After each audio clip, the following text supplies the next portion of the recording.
तो आपण मैंने जदि चिंगुड़ीर रेसिपी बनै ना ताले निहाती ये रेसिपी टी बनातु। तो चिंगुड़ीर फ्राए बा चिंगुड़ी तरकारी तो आपण मैंने निहाती वीडियो टी देखूँ और चिंगुड़ी तरकारी एमती बन खाते तो बहुत बढ़िया लगे।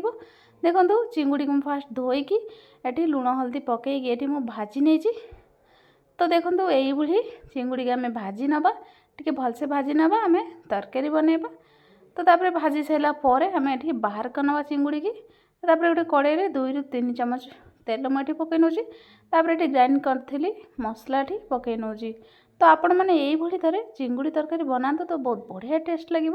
तापर ये टमाटो पकई नौची। तापर लंका गुंड हल्दी गुंड ये स्वाद अनुसार लुण तो पकईकी 2 ରୁ 3 मिनट मुझे मसला को कषि नेबी।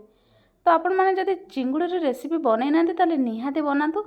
तो भात रे बहुत बढ़िया लगे चिंगुड़ी फ्राए बा चिंगुड़ी तरकारी। तो ये मसला मुझे 5 ରୁ 5 मिनट पर कषि नौची। तो तापर चिंगुड़ी की भाजी रखी तो ताकू ए पकई नौची। तापर चिंगुड़ी की किछ समय फ्राए कर सारा पर अल्प टिके आम पानी देदेबा। तो बेसी आम पानी करबानी जो सुखा टाइप फ्राए भाया बनैबा।